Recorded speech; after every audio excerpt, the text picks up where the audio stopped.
Assalamualaikum warahmatullahi wabarakatuh. Perkenalkan kami dari kelompok 3 Manajemen Internasional.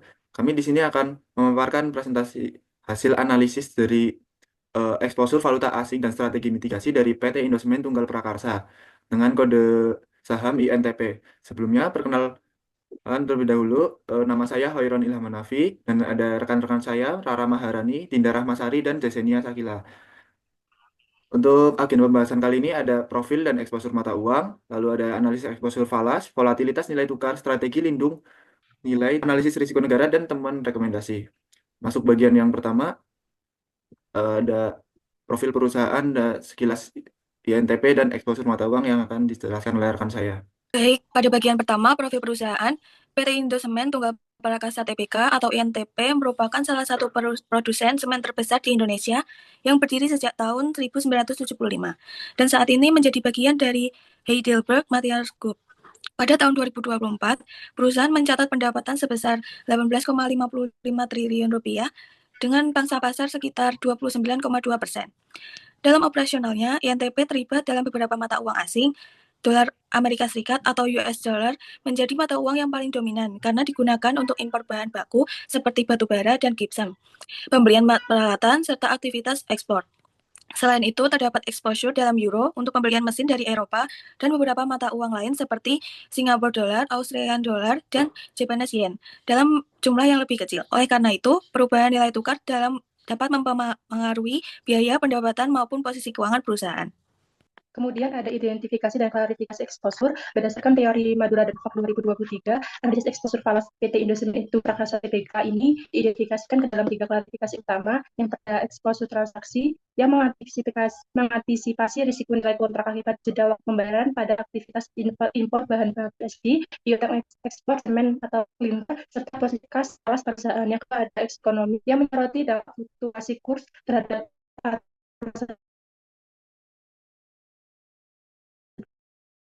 reduksi hingga daya saing harga produk dijang. Kemudian yang ketiga ada exposure dan ekuitas dalam uang rupiah berdasarkan PSAK dulu satu buku yang bersifat tanpa risiko langsung terutama karena NTP tidak memiliki anak usaha di luar Next. Lanjut ke exposure bersih dan posisi atau long atau short berdasarkan analisis kuantitatif terhadap aset dan liabilitas moneter falas periode 2023 sampai 2024, PT Indosemen Tunggal Prakarsa Tbk ini secara konsisten berada pada posisi long dengan capaian exposure bersih sebesar 4,76 triliun pada tahun 2022, 3,35 triliun pada tahun 2023, dan kembali meningkat hingga 4,68 triliun pada tahun 2024. Implikasi strategi dari konsistensi posisi long ini menunjukkan bahwa risiko utama yang ada di perusahaan justru muncul saat mata uang rupiah menguat atau apresiasi, karena penguatan tersebut secara akuntansi akan menurunkan nilai ekuivalen atau hasil konversi aset falas yang dimiliki perusahaan ke dalam mata uang rupiah. Yang ketiga, volatilitas nilai tukar, pergerakan kurs US dollar atau Indonesia rupiah. Pada periode 2022 sampai 2024, kurs US dollar terhadap rupiah mengalami fluktuasi yang cukup signifikan. Tahun 2022, rupiah terdepresiasi sekitar 9,2% hingga mencapai 15.592 per dolar Amerika Serikat akibat kenaikan suku bunga global. Tahun 2023, rupiah sempat menguat tipis sekitar 1%, kemudian kembali melemah pada tahun 2024 sekitar 2,6% menjadi 15.850 per dolar Amerika Serikat. Perubahan kurs tersebut berdampak pada kinerja keuangan INTP. Pada tahun 2022, perusahaan mengalami rugi kurs sebesar 417,6 miliar rupiah atau sekitar 23% dari EBIT. Namun pada tahun 2023 dan 2024, rugi kurs berhasil ditekan sekitar 61,5 miliar rupiah dan 57,6 miliar rupiah atau hanya sekitar 2,5% dari EBIT. Hal ini menunjukkan bahwa perusahaan semakin baik dalam mengelola risiko nilai tukarnya. Selanjutnya yaitu perbandingan forward contract dan currency option. Pada forward contract, kewajiban wajib dieksekusi saat jatuh tempo. Sedangkan pada currency option, tidak wajib, hak bukan kewajiban. Lalu pada biaya atau premi pada forward contract tanpa premi awal. Sedangkan currency option, premi di muka sebesar 1,5 sampai 3,5% nominal. Lalu kepastian arus kas itu pada forward contract sangat tinggi, kurs terkunci. Currency option tidak pasti penuh, rugi maksimum sama dengan premi. Lalu fleksibilitas pada forward contract itu rendah, tidak bisa ikut untung pasar. Lalu currency option tinggi, bisa dioptimalkan kurs positif. Pada forward contract ideal untuk arus kas falas pasti dan terjadwal. Sedangkan pada currency option, volume belum pasti atau ingin upside. Next. Selanjutnya, simulasi perhitungan hedging. Pada simulasi ini, perusahaan memiliki kewajiban pembayaran sebesar 50 juta USD yang jatuh tempo pada 30 Juli 2025. Jika menggunakan forward kontrak dengan cross forward sebesar 16.858 per dolar Amerika Serikat, maka total pembayaran yang terkunci adalah sekitar 842,9 miliar.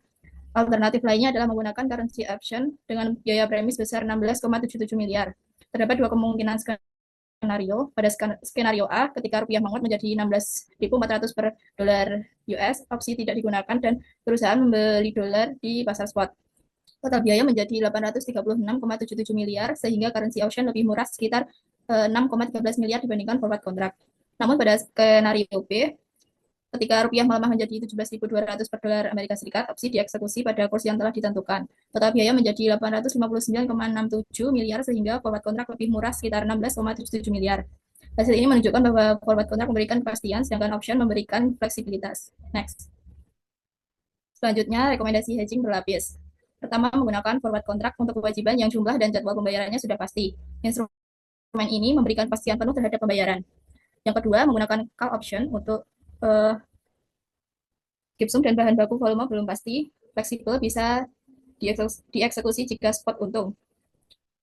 Lalu selanjutnya yaitu memperkuat natural hedge dengan meningkatkan transaksi dalam rupiah, penggunaan RDF dan biomasa sebagai bahan bakar alternatif, serta menyesuaikan kebutuhan impor dengan penerimaan ekspor. Dan terakhir yaitu menerapkan dynamic hedging ratio, yaitu forward 80-100% untuk kewajiban jangka pendek di bawah tingkat 3 bulan, kombinasi forward dan option sebesar 50-70% untuk periode 3 hingga 6 bulan, dan lebih mengandalkan natural hedge untuk periode di atas 6 bulan. Selanjutnya masuk ke analisis pestel dan country risk scorecard. Untuk menilai country risk scorecard, kita menggunakan kerangka pestel dengan fokus pada Bangladesh, yang dimana Bangladesh ini menyerap 66% ekspor klinker nasional. Meski risiko politiknya dari Bangladesh ini cukup tinggi, tapi permintaannya tetap kuat karena produksi klinker di Bangladesh ini sangat terbatas. Lalu kami juga mengkonversi temuan ini menjadi country risk score untuk 3 negara berdasarkan 5 dimensi pestel. Hasilnya adalah Filipina memiliki skor tertinggi dengan 3,6, yang selanjutnya disusul oleh Sri Lanka dengan skor 3, dan terakhir Bangladesh. Lalu kenapa sih Filipina ini menjadi yang terbaik? Karena Filipina ini memiliki ekonomi yang kuat, kurs PHP yang stabil, dan pasarnya besar. Namun ada kelemahan dari Filipina ini, yaitu terkena sanksi safeguard measure semenjak tahun 2025 kemarin. Nah, ini bisa saja dicopot sanksinya dan menjadikan Filipina rekomendasi pasar yang paling strategis bagi ekspor semen. Sintetis 5 temuan utama. Yang pertama, INTP memiliki posisi long valuta asing yang konsisten selama periode 2022 hingga 2024 dengan eksposur mencapai sekitar 3,35 hingga 4,76 triliun. Kondisi ini membuat perusahaan rentan ketika rupiah menguat. Yang kedua, dampak kerugian kurs mengalami perbaikan yang signifikan. Rugi kurs yang pada tahun 2022 mencapai sekitar 417,6 miliar atau 23% dari EBIT berhasil ditekan hingga sekitar 61,5 miliar atau 2,5% dari EBIT pada tahun 2024. Yang ketiga, struktur biaya perusahaan masih sensitif terhadap pergerakan dolar Amerika Serikat karena adanya impor batubara, gipsum, serta mesin dan suku cadang yang menggunakan mata uang asing. Yang keempat, forward contract dan currency option tidak saling menggantikan, tetapi justru saling melengkapi.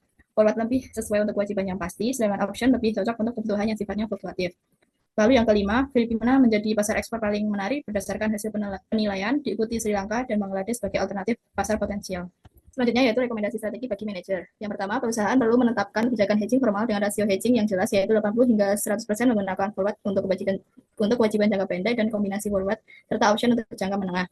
Lalu yang kedua, memperkuat natural hedging dengan meningkatkan penggunaan batubara DMO berdenominasi rupiah dan mempercepat penggunaan energi alternatif seperti RDF dan biomasa untuk mengurangi kebutuhan dolar Amerika Serikat. Yang ketiga, untuk ekspor ke Bangladesh dan Sri Lanka, perusahaan disarankan menggunakan invoicing dalam USD serta metode pembayaran letter of credit yang tidak dapat dibatalkan atau irrevocable. Yang keempat, perusahaan perlu melakukan negosiasi terkait kebijakan safeguard di Filipina melalui asosiasi industri dan memanfaatkan fasilitas perdagangan ASEAN agar daya saing tetap terjaga. Yang terakhir, meningkatkan transparansi pengungkapan risiko valuta asing dalam laporan tahunan, termasuk sensitivitas terhadap perubahan kurs, posisi long dan short setiap mata uang, serta efektivitas strategi hedging yang digunakan. Oke, demikian presentasi dari kelompok kami. Atas perhatiannya kami ucapkan terima kasih dan mohon maaf kalau ada salah kata atau kata yang kurang jelas. Wabillahi taufiq wal hidayah. Wassalamualaikum warahmatullahi wabarakatuh.